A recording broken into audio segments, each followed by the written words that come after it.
Hey guys, welcome to my channel. In today's video, we are going to talk about the QSR industry, which is a very interesting sector to have a part of a portfolio in the long run. And specifically in this sector, we are going to talk about Jubilant Foodworks. So I'll give you a perspective of what's going on in the QSR sector right now and what is the growth you can expect in this sector in the near future or in this decade going forward. How will be the competition dynamics and how will be the macro factors impacting this sector. If you are new to the channel, please do subscribe and hit the bell icon to get all the notifications of the new videos. And if you are not a part of our Telegram channel, do join today by searching my name on the Telegram. So before we talk about the QSR space, I'll just give you a perspective of the market in the near term. As you know, we have been looking at a zone of about 17,400 to 600, and right now Nifty has closed at the upper end of that zone. So a small rally from here of about 50 points will help us come out of this resistance zone. And if this is breaking decisively, then I expect a rally of about 500 to 1000 points on the Nifty. So I'll become bullish in the short term also. So such perspectives on the market I share on a daily basis every morning on a Telegram channel.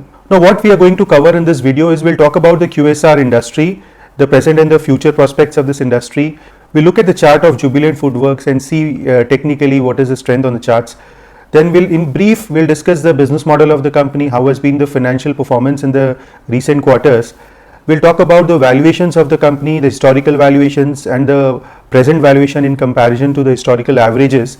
And we'll at the end discuss what should investors do if you are already holding the shares of Jubilant Foodworks or if you want to buy the shares now. So when it comes to the QSR industry, the market is still under penetrated in India. On an average, we just have 3 QSR stores for 1 million people living in India.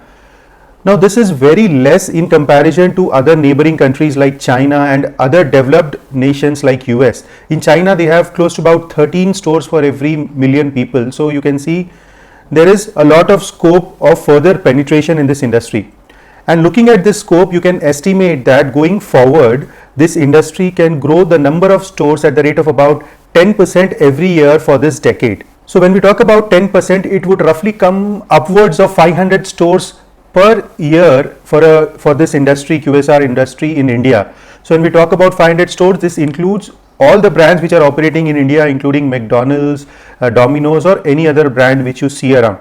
Now, when we study any company in this industry, we look at two things. First thing is how are the present stores operating and how many stores this company is opening every year, which are the new stores. So the growth can be in two terms. First thing is at what rate the sales of the present stores are growing, and secondly, how many numbers of new stores are growing, which will contribute to the overall revenue. So when we talk about the same store sales growth in this industry, we can expect it to be in the higher single digit range.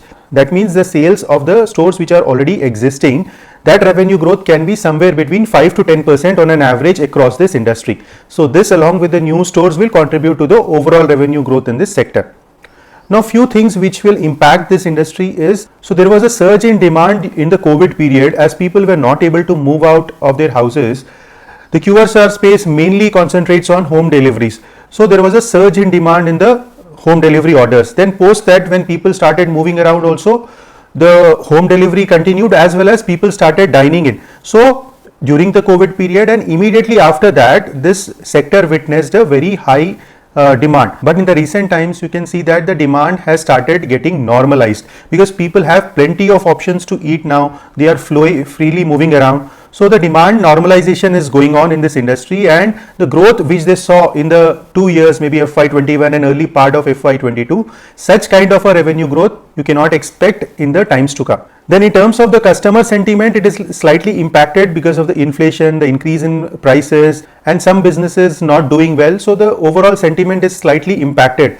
And the inflation environment is creating an impact on the margins of these companies, all the companies in this sector. So the raw material prices have increased and the margins have compressed when compared to the FY22 margins or FY21 margins. And there is a rise of competition as the existing brands which had recently come into India, they are increasing the number of stores, and there are some new brands coming into India which are competing in the same segment where the existing brands were there. For example, Popeye came into India and now it is competing with KFC in the chicken segment. So this is what the industry perspective is presently, and going forward this decade you can expect a store opening of 500 stores upwards every year, the same store sales growth of about high single digits in this industry. Now when we look at the chart of Jubilant Foodworks, this stock has been a consistent performer in the long term period, and it gave a very fast movement during and post the COVID period.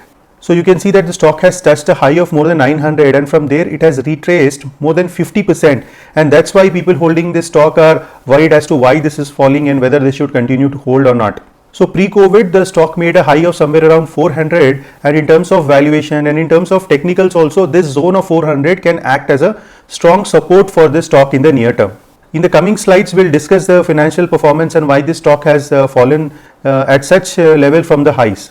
In terms of business model, as you know, Jubilant Foodworks is the largest food service company in India. So in the QSR space, this is the biggest company operating more than 1700 outlets, and these are the different brands, the biggest brand being Domino's, and some homegrown brands like Hong's Kitchen and Ekdum, which the company is developing under their own entity. Dunkin' Donuts has not done so well, but the recent entrant Popeye, the company has very high hopes that Popeye could perform well in India. When we look at the numbers in the last 5 years, the revenue has shown a decent growth. There was a small dip in FY21 due to the COVID pressure, and thereon you see a bounce back, and the company has done somewhere around 5,000 crores in the trailing 12 months. So in terms of revenue, don't see much pressure on the company.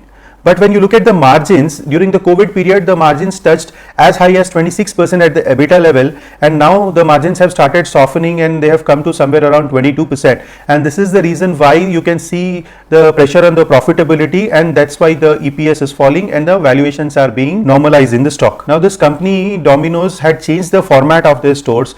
They decided to cut down the size of the stores and increase the number of stores in a particular area, as they were focusing on a 20-minute delivery now instead of a 30-minute delivery.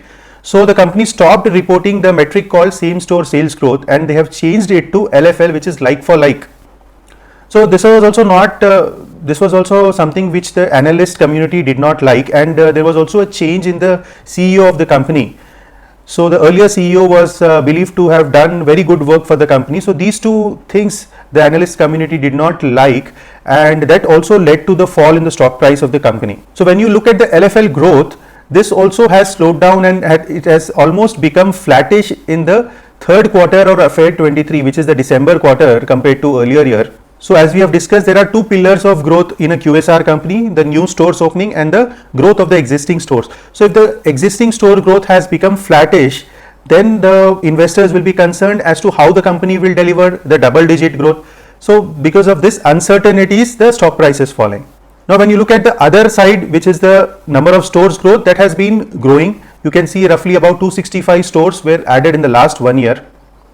And the store count has crossed 1700, and it has reached almost 1760. In terms of the regions also, the company has expanded further from 322 cities to almost 387 cities. So the pressure on the stock is not because of the new store openings, it is mainly because of the question on the growth of the existing stores, and secondly the compression of margins. Now the third factor is the normalization of the valuations. Whatever the premium valuation the company was getting during the COVID and the post-COVID period, because of the questions in the performance of the company, that premium has been taken off.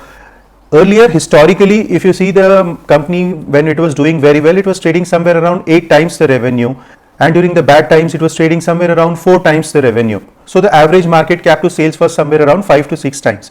But post-COVID or during the COVID period, when there was a sharp increase in the business of the company, the valuation multiples went to as high as more than 12 times the revenue. Now when the market gives a company such high multiples, it also expects that company to deliver such growth and such margins, and when the company fails to deliver that, such premium is taken off. So now that premium is taken off, and now the company is again trading at somewhere around the 6 times multiple. Now comes the question in your mind as to this 6 times the multiple is expensive or cheap.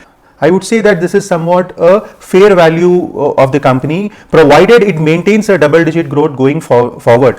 If at all this growth which the company has maintained in the past somewhere around mid-teens, if that growth is not maintained, then this valuation also may not sustain. And if you ask me whether this is a bargain kind of a valuation, my answer is no. Now, what can you expect from the QSR space or this company specifically going further? Overall, this QSR space is a good sector to be in, and it is a long-term story which can have a consistent growth over a period of, let's say, 10 years in India. So there is a huge market size which is yet to be penetrated by the existing brands, as well as if the new brands come in also. This is a good sector and a good market to be in India. You can expect the existing stores which are operating in this sector to grow somewhere around 5 to 10%, and you can also expect the new stores additions of more than 500 in this sector along with the growth of the existing stores. But there will be short-term challenges in this sector like inflation or any other things like some new competition coming in. So these kind of things will have a impact during the journey, but overall it's a good sector to be in. Now when you talk about Jubilant Foodworks specifically, we'll divide the investors into two categories. The first category are the people who are already holding these shares, and the second one are the people who are looking at the valuations or the fall in the share price and planning to buy it. So for the first category of people who are already holding Jubilant Foodworks, you have to closely monitor two things. The same store sales growth should continue, it should not be flattish, and the new store openings should also continue, and the margins should be maintained at least at the historical average, which is somewhere around 22-23%. If these things are going fine, then you can continue to hold the stock. But for the next couple of quarters, if these things are showing a downturn, then you should come out of the stock. Now if you ask me whether you should further average it, then the present valuations are not a bargain, and you should average it only when you get a bargain during a market crash. And the averaging should be done only if the first point, which is the growth, should continue. If the growth is not continuing, even if you get it at a bargain, you should not average a company. Now for the second category of investors who are looking at Jubilant Foodworks as an investment opportunity, I would suggest you should further wait and watch, as the valuations presently are fairly valued in terms of the historical averages, and if the growth continues and during any market fall you find it at a bargain, that would be a right opportunity for you to enter, because you should make decent gains when you are entering a stock. One thing you should remember, that whatever we discuss in this video is only for educational purposes, and this is not a buy or sell recommendation from my side. So this is about Jubilant Foodworks. I hope you like the perspective which I brought forward about this company and as a QSR space overall. If you want me to make more videos on your favorite companies, don't forget to leave that name in the comment section. And if you have not subscribed to the channel, please do subscribe, and don't forget to join our Telegram channel for daily updates from my side. Thank you for watching and have a wonderful day.